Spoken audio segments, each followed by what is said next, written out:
Part 1. You will hear a conversation between a travel agent and a customer. The customer wants to book a coach ticket. First, you have some time to look at questions 1 to 7.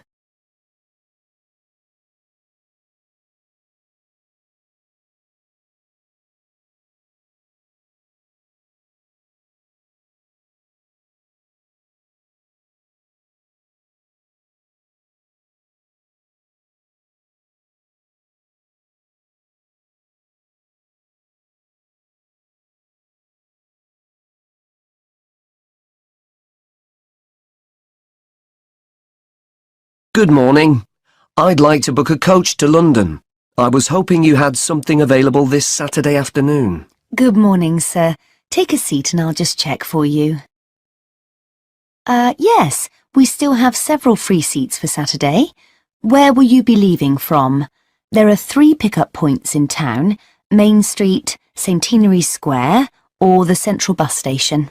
From Centenary Square, please. That's easier for me to get to than the bus station. And what time would you like to leave? There are coaches on the hour every hour, from 12 through till 6 p.m. Well, I'm meeting someone at the station in London and I need to be there for 4:30. So, which one would you recommend? Well, there's one leaving at 1 that arrives at Victoria Station at 4:10, if that's any good. Traffic is usually quite light at the weekend and the drivers tend to make good time, so I think you'd certainly be there for 4:30. OK, that sounds just right. I think I'll take that. I can always phone ahead if I'm going to be late. And when are you returning?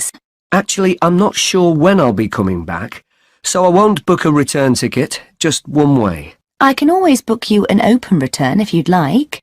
You can use this at any time within the next month, as long as you contact us first to reserve a seat. Well, there's a chance I might be getting a lift back, you see, so I'll just pay for one way. I don't want to buy a return if I don't need it. OK, no problem. Are you travelling alone? Just the one ticket, please. I'm going down to visit my daughter at university. My son's meeting me at the station, so it's a proper family reunion. Very nice. OK, well, I can book that for you if you like, sir. That'll be £23.50. Now, I just need to take down some details. Can I have your name, please? Yes, it's Matthew Upton. That's U-P-T-O-N. And your address? 34 Allesley Road. Allesley, that's A-L-L-E-S-L-E-Y. And your telephone number? 01732 558 997. And your email address. We'll use this to send confirmation of your travel details.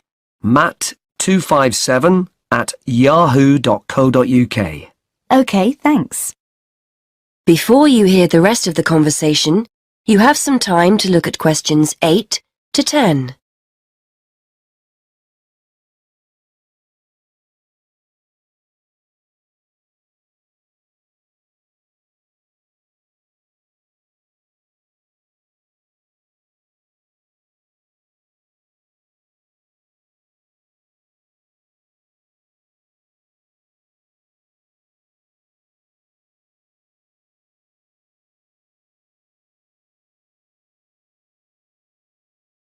Now listen and answer questions 8 to 10. Before I forget, I'll be taking a little luggage. Is there a set luggage allowance? We offer a very good luggage allowance.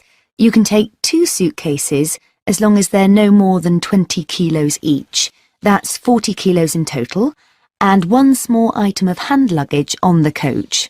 Most people find that more than adequate. Any additional items carry an extra charge of £10 for each bag. I certainly won't be taking that much, so I should be okay. I was worried I might be taking too much. Would you like travel insurance included with your ticket? It's an additional £2. No, I don't think so. No problem. It's not compulsory. OK. How will you be paying? Actually, I've been having trouble with my debit card today, and I've left my chequebook at home, so I'd better pay in cash. You'll give me a receipt, won't you? Certainly. and we'll send confirmation to your email address as well. So that's £23.50, sir. If you just wait a minute, I'll print you off a receipt. That is the end of part 1. You now have half a minute to check your answers.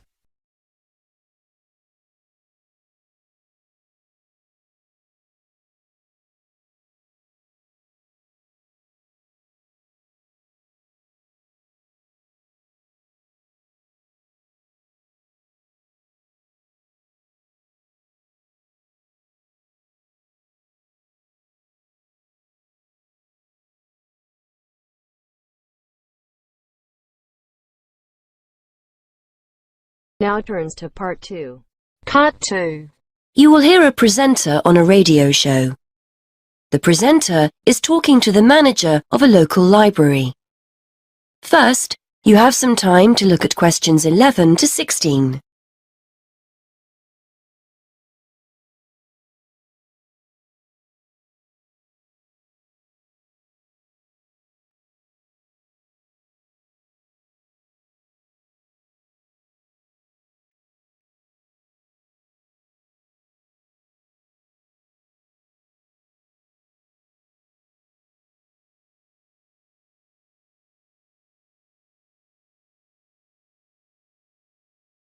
And welcome back to the programme.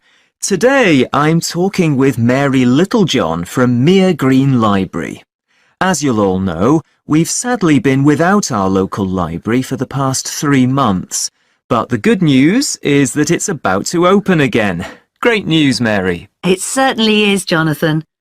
Despite the fact that money's in short supply, I think visitors will be pleasantly surprised at how different and hopefully better everything is.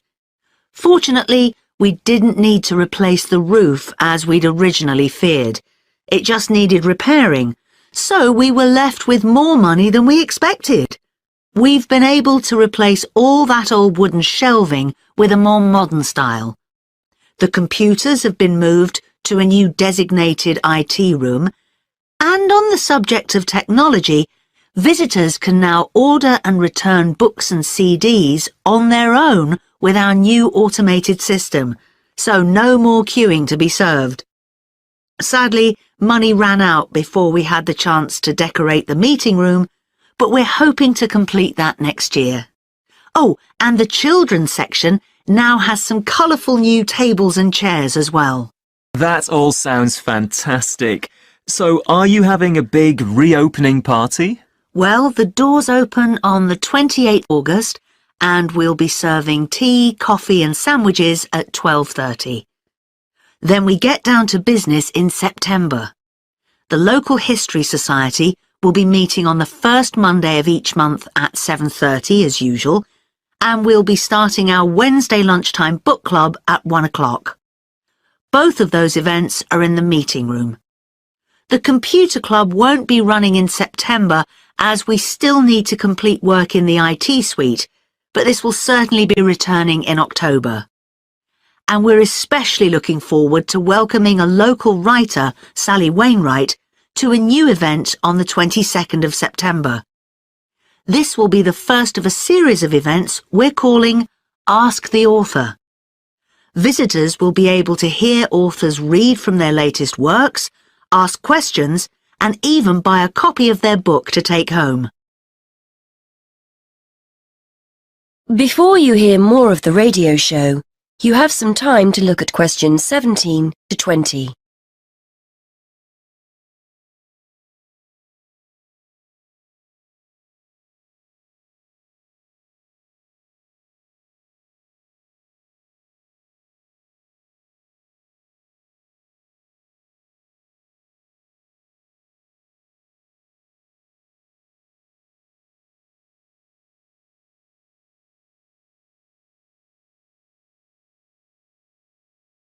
I might pop along to that one myself. Now, I understand you also have a request. Yes, that's right. We're looking for anyone who has a few spare hours each week who would like to offer their services to the library. Our computer classes have become so popular over the past year that we're thinking about starting a second session and we'll need someone to run it. The current teacher will work with you, so you won't be left to sort things out on your own. We can promise the person a warm welcome and a class of very motivated people, many of whom are at quite a high level. We're also trying to do our bit to break down the generation gap, and we've been inviting some of our older citizens in to talk to school groups about the past. The children range in age from 7 to 11. They're always accompanied by their teacher, by the way, but we haven't opened it up to teenagers yet. So if you'd like to help out, please get in touch. And I also understand you've got good news for those who've been making use of the mobile library. Yes, because the library has been closed, we've been running a mobile library service and going out to people in the community. Well, feedback has been so positive about this, particularly amongst our elderly users, that we've decided to keep it going. Users can reserve books if the bus doesn't have anything that they feel like borrowing. There's a computer on board with access to the library database, so the librarian will be able to reserve one for you. Unfortunately, we don't stock newspapers or magazines on the bus, as these tend to be for reference purposes only and can't be taken away. We're also pleased to be working with the local council, who've agreed to send someone from the community office on the bus. They'll be able to help you with any local issues you may have. Well, many thanks, Mary. I'm sure our listeners will be delighted to hear the service is fully up and running again. That is the end of part 2. You now have half a minute to check your answers.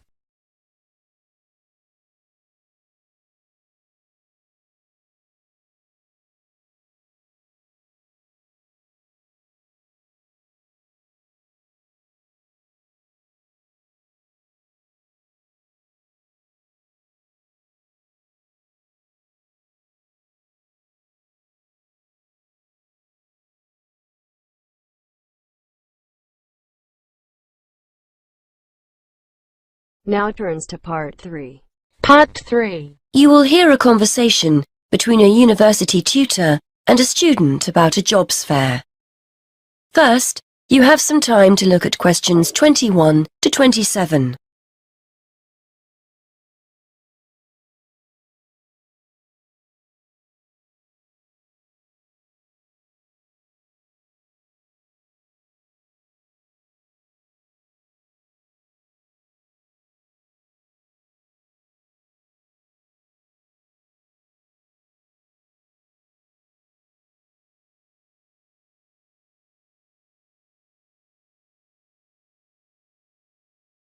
OK, Fergus, so we've looked at your assignment, which was OK. Now, before you go, you know about the jobs fair that's coming up, don't you? Yes, it's the week after next, isn't it? The whole week, is that right? That's right. Monday through to Friday. I'd suggest making sure you get along there on Tuesday and Wednesday. Engineering companies tend to be more prominent then, rather than on Monday or the end of the week. Yes, I've got the programme for this year, and it looks like those days will be best for me. I'm only in my first year, so I'm not expecting too much from the day, but I've heard you can pick up some valuable ideas for career paths. Well, you've still got a few years here, I know, but it's never too soon to make a good impression on potential employers. You've got the programme, so do some research.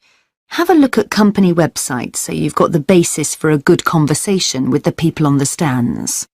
Yes, I was looking at one the other day. The boss was being interviewed about their staff development programme, and there are one or two other firms I'm also interested in. That's good. You've made a start already. Remember to think about what you're going to ask people before you turn up. Not how much you're likely to earn, of course. You only discuss salaries at job interviews. No, questions about the skills you need for the job, the kind of personal qualities employers are looking for, that kind of thing. Yes, I see what you mean.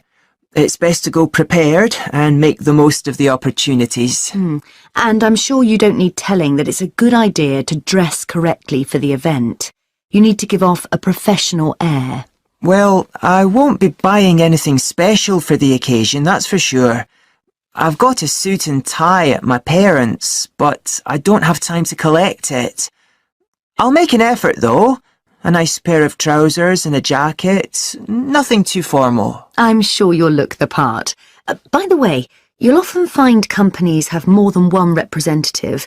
Maybe someone from marketing handing out free gifts, someone who'll explain the interview process, an ex-student who now works for them, that kind of thing. Try and direct your questions towards the best person. Yes, that's a good idea. I'd certainly be keen to talk to any ex-students that are around. You have some time to look at questions 28 to 30.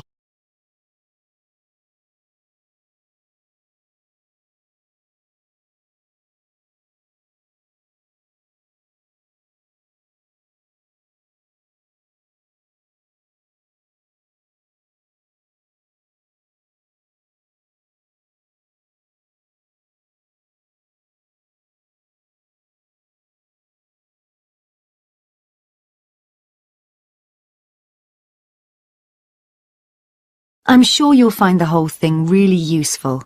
It's important to go to these events, and we always get great feedback from students who've attended. As long as you go with the right expectations. It's unlikely you'll come away with the promise of a job, of course. It's more about discovering what companies are looking for in potential employees. Yes, plus they're a great opportunity to practice things like networking, meeting new people, talking about yourself and what you do. Do you know what I mean? Definitely, yes. There will be several high-profile companies in the engineering sector, and you'll have the chance to get to know some useful people. If they give you their card or contact information, make sure you keep it safe. It's a sign they like you and want to keep in touch. That is the end of part 3. You now have half a minute to check your answers.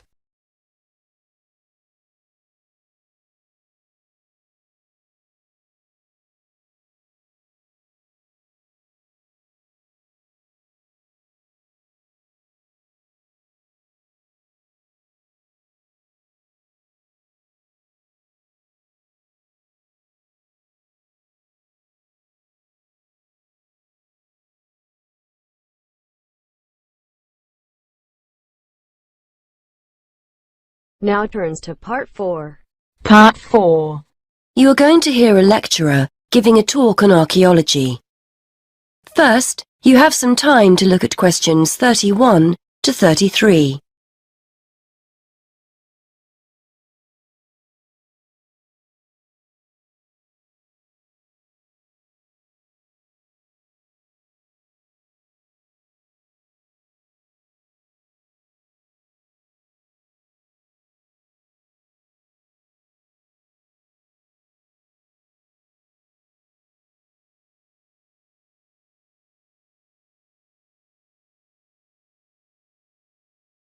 Now listen and answer questions 31 to 33. Many thanks for inviting me along today to talk to you about the results of some very interesting recent archaeological research. The saying, "you are what you eat," is often applied to present-day dietary advice. Certainly, our bodies will show evidence of whether we eat healthily or live on fast food and takeaways. This can be particularly useful in archaeological research. Through a careful analysis of the ancient bones of our ancestors, we can tell a great deal about their diet and the way they lived. I'd like to talk to you today about some research into the early settlers of some remote tropical islands in the Pacific. When these people travelled to these new lands 3,000 years ago, they had to bring along all the resources they needed for survival, including food, plants and animals from their original homes. One such group were the Lapita people, who were early settlers of remote Oceania, several islands in the Pacific. When the Lapita set sail for the island Vanuatu, they brought with them domestic animals and crop plants. This allowed them to settle in an area where no humans had previously lived, and that had limited natural resources. Archaeologists have been keen to discover to what extent these settlers and their domestic animals relied on the resources they'd brought with them, compared to the native plants and animals they found on the island. Before you hear more of the talk, you have some time to look at questions 34 to 40.